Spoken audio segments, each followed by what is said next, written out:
अमूमन जब हमारे सर में दर्द होता है तो एक आदमी क्या करेगा? वो व्यक्ति कोई दवाई ले लेगा जो ओवर द काउंटर अवेलेबल होती है। दोबारा सर में दर्द होगा तो अमित वो व्यक्ति क्या करेगा? फिर वही लापरवाही हो सकती है। फिर वही लापरवाही हो सकती है और यहीं पर हमसे चूक हो जाती है, क्योंकि अक्सर ये साधारण से दिखने वाले लक्षण किसी बड़ी बीमारी की तरफ इशारा हो सकते हैं। तो ऐसे में आपको क्या करना चाहिए? अगर हम ब्रेन ट्यूमर की बात करें तो ये भी एक ऐसी ही बीमारी है।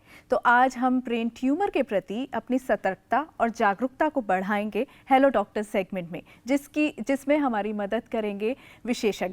तो आइए उनका स्वागत करते हैं। हमारे साथ एक्सपर्ट स्टूडियो में मौजूद हैं। हमारे साथ हैं डॉक्टर शशांक शरद काले। नमस्कार, आपका स्वागत है हमारे कार्यक्रम में। आप हैं professor and HOD neurosurgery, AIIMS new Delhi. साथ ही वेलकम करना चाहेंगे डॉक्टर देवाशीष चौधरी का। नमस्कार। Director professor and head of department neurology, GB Pant अस्पताल नई दिल्ली से। तो डॉक्टर शशांक, आपसे शुरू करते हैं क्योंकि आज नेशनल स्पेस डे है। आप लोगों को भी बधाई। तो जब अगर कोई मानव अंतरिक्ष में जाता है, अब वहाँ तो ग्रेविटी है नहीं, तो फिर उसका ब्रेन पर क्या असर पड़ता है? Very interesting question, very interesting question. Gravity के ना होने से ब्रेन में फ्लूइड बढ़ जाता है। ओके। वेंट्रिकल, ब्रेन के अंदर कुछ हिस्से होते हैं जो पानी से भरे होते हैं, जो उस पानी को हम सेरेब्रोस्पाइनल फ्लूइड कहते हैं। तो वो बढ़ जाता है, तो पानी बढ़ जाता है दिमाग में और ब्रेन का शेप थोड़ा चेंज हो जाता है। ब्रेन और ऊपर की, क्योंकि ग्रेविटी नीचे खींचता है, अब वो ग्रेविटी है नहीं, तो ब्रेन ये जो स्कल की बोन है इसके पास चला जाता है और आँखों पे चेंज होता है। जो आई ग्लोब है उसका शेप चेंज हो जाता है और कभी कभी देखने में थोड़ी परेशानी हो सकती है। ओके। तो one of the few changes is this which is important. Okay, so doctor Devashish, फिर किस तरीके की उनको केयर करने की ज़रूरत पड़ती है? क्या प्रिकॉशंस वो लेकर चलते हैं? नहीं, देखिए ऐसा है कि स्पेस ट्रैवल जो करते हैं, लॉन्ग ड्यूरेशन ट्रैवल्स होते हैं, तो एस्ट्रोनॉट्स को बहुत अच्छी तरह ट्रेनिंग दी जाती है। फिजियोलॉजिकल चेंजेस होते हैं जिसमें ब्रेन, जैसे डॉक्टर काले ने बताया, ब्रेन के स्ट्रक्चर में चेंज आ सकता है, फंक्शनिंग में चेंज आ सकता है, उनके जो ब्लड जाता है ब्रेन में, सीएसएफ सर्कुलेशन जो होता है उसमें फ़र्क आ सकता है। और दूसरा आ सकता है मेंटल, मानसिक। जैसे आप देखते हैं कि एस्ट्रोनॉट्स बहुत लंबे अरसे तक ट्रैवल करते हैं, राइट।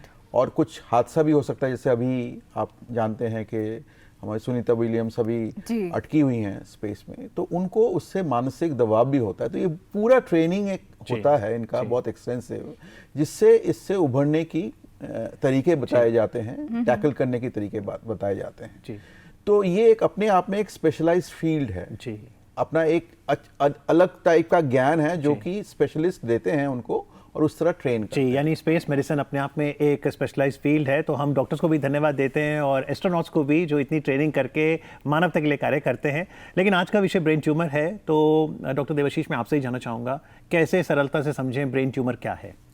जी देखिए, जैसे बॉडी का जो पूरा स्ट्रक्चर है उसमें यूनिट जो होता है वो सेल्स कहते हैं, और वो सेल्स एक पैटर्न में ग्रो करता है।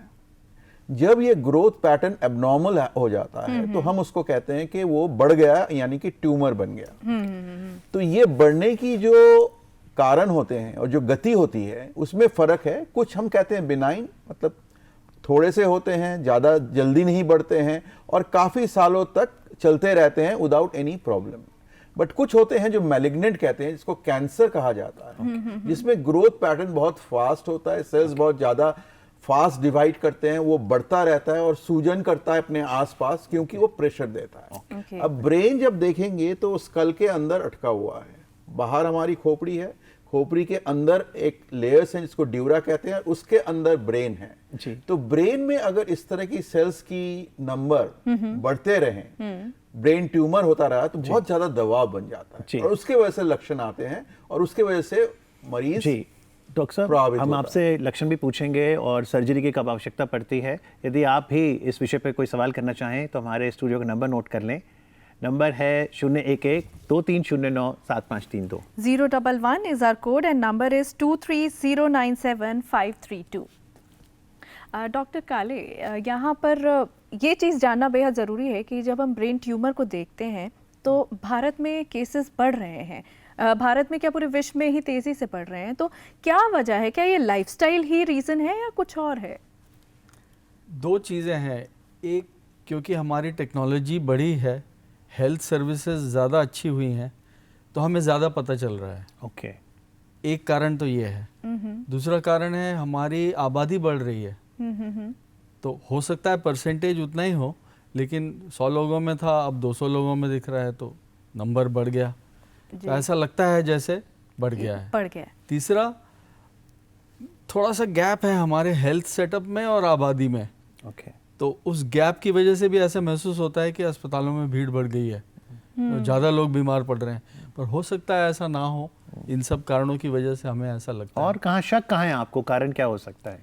बहुत सारी चीज़ें हैं, एनवायरनमेंटल फैक्टर्स जिसको बोलते हैं, उनकी वजह से कुछ लोग बोलते हैं कि ब्रेन ट्यूमर्स की तादाद बढ़ रही है।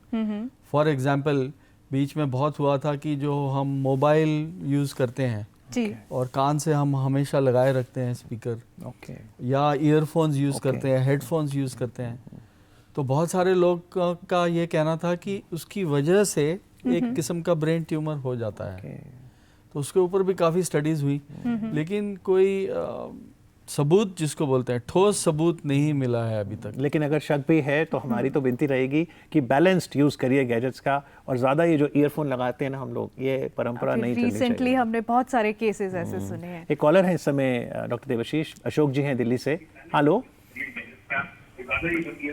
जी, अपने टेलीविजन का वॉल्यूम कम करके अशोक जी जल्दी से सवाल करिए। हाँ, हेलो जी, नमस्कार, अपना सवाल पूछिए। हाँ मैम, मेरा नाम अशोक कुमार है। ये प्रॉब्लम वाइफ के साथ है। वाइफ के सर पे ना छोटा सा चोट लग गई थी, जिसकी वजह से गांठ बनी हुई है। तो बस मैं ये जानना चाह रहा था, इसका क्या ब्रेन ट्यूमर से कोई संबंध है? जी नहीं, ब्रेन ट्यूमर जब हम बात करते हैं तो ब्रेन के अंदर स्थित ट्यूमर की बात करते हैं। चोट लगने से अक्सर अगर स्कल में या खोपड़ी में कुछ प्रॉब्लम हो सकती है, या ब्रेन के बाहर खून का दबाव बन सकता है, तो वो थोड़ा अलग चीज है। ये ट्यूमर जो हम बता रहे हैं, ट्यूमर अक्सर हम ब्रेन के अंदर और ब्रेन के आसपास स्थित जो स्ट्रक्चर्स हैं उनको इन्वॉल्व करते हुए बताते हैं। तो डॉक्टर साहब, जांच कैसे करें? ये जांच कैसे हो कि पता लगे कि ब्रेन ट्यूमर है? देखिए, पहले तो लक्षण आपको समझने पड़ेंगे। मोस्टली ब्रेन ट्यूमर के लक्षण यही होते हैं, क्योंकि जैसे मैंने बताया कि क्लोज्ड स्पेस में एक चीज बढ़ रही है तो उससे प्रेशर बढ़ रहा है, तो हेडेक आ सकता है, वॉमिटिंग हो सकता है, परसिस्टेंट नॉसिया हो सकता है, वॉमिटिंग का टेंडेंसी हो सकता है, और व्यवहार में, चिंतन में फर्क आ सकता है। मरीज का व्यवहार पूरी तरह से बदल गया अचानक, और धीरे धीरे बढ़ रहा है और धीरे धीरे बदल रहा है, तो ये सब संकेत देता है कि ब्रेन में कोई खराबी आती है। अगर और बढ़ जाता है तो फालिज की शिकायत हो सकती है, फोकल डेफिसिट्स आ सकते हैं, दिखाई देने में दिक्कत हो सकती है, सुनाई देने में दिक्कत हो सकती है। ये सारे संकेत देते हैं कि ब्रेन में कुछ गड़बड़ी हो रही है। तो आज के दिन में ये रिलेटिवली आसान है, क्योंकि हमारे पास सीटी स्कैन है और हमारे पास एमआरआई है। तो इससे हम जब करते हैं, इमेजिंग करते हैं ब्रेन का, तो उसमें वो ट्यूमर निकल आता है। अब मेन चैलेंज ये आता है कि वो ट्यूमर को देख के हमें ये डिटरमाइन करना है कि वो बिनाइन है या मैलिग्नेंट है, किस तरह का ट्यूमर है। तो उसके लिए बहुत सारे सोफिस्टिकेटेड टेस्ट है, और फाइनली जाके बायोप्सी या रिमूवल के बाद ही हम एकदम 100% कह सकते हैं कि ये इस तरह का ट्यूमर है। ओके, इस समय हरी जी हैं फोन लाइन पर। Hello, very good morning. आप पहले तो स्पेस डे की बहुत बहुत शुभकामनाएं। Thank you. और आपके जो चैनल में डॉक्टर साहब आए उनको भी गुड मॉर्निंग। मैं हरि निगम कानपुर से बोल रहा हूँ। मेरी उम्र 55 साल है और बार बार मुझे अक्सर ब्रेन में सर दर्द हो जाता है। तो अब आप मैं ये बताइए, और उसके साथ साथ मैं वोमिटिंग भी फील करता हूँ, होती नहीं है, बस फील करता हूँ। तो इसके लिए कौन सा टेस्ट कराएं? डॉक्टर काले, इनको सबसे पहले तो अपने डॉक्टर से मिलना चाहिए कि वो पता लगाए, पूछताछ करके या जांच करके कि किस टाइप का हेडेक है। और फिर बेस्ट तरीका तो एमआरआई है। अगर ब्रेन का एमआरआई हो जाए तो उससे सही पता चल जाएगा कि ट्यूमर है या नहीं, तो और कोई बीमारी है या नहीं। एमआरआई कराना है, सीटी स्कैन नहीं? एमआरआई सॉफ्ट टिश्यू ज़्यादा अच्छा दिखाता है, सीटी स्कैन हड्डियों को ज़्यादा अच्छा दिखाता है, क्योंकि ब्रेन सॉफ्ट टिश्यू है, और ब्रेन के जो ट्यूमर होते हैं वो या तो ब्रेन के अंदर होते हैं या जो झिल्ली होती है उसके ऊपर, उसके ज़्यादा होते हैं। इसलिए एमआरआई ज़्यादा इफेक्टिव है। एक दूसरा, एमआरआई में कोई खतरनाक रेडिएशन नहीं होता, ओके एमआरआई सेफ होता है, ओके जबकि सीटी स्कैन में रेडिएशन होता है और रेडिएशन के अपने नुकसान हैं। जी तो एमआरआई सेफ है। मेरा भी एक सवाल है डॉक्टर देवाशीष, जब आपने एमआरआई किया तो ट्यूमर की क्या शेप है, वो कहाँ लोकेटेड है, ये इंपॉर्टेंट है? हाँ, ये तो बहुत इंपॉर्टेंट है।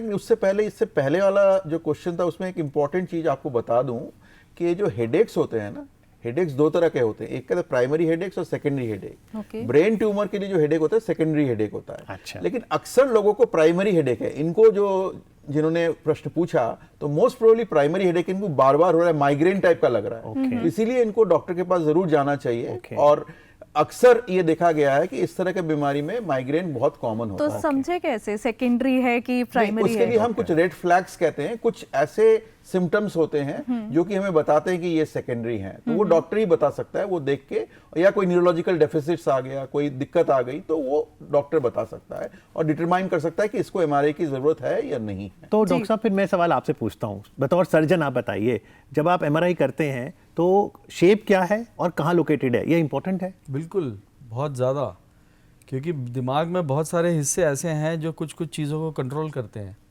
फॉर एग्जांपल दाहिनी तरफ, तो दाहिनी हाथ दाहिने पाँव, इसके लिए एक हिस्सा है ब्रेन में, या बाएं तरफ बायां पाँव बायां हाथ, चेहरे का बायां हिस्सा, ये सब अलग अलग एरिया से कंट्रोल होते हैं ब्रेन में।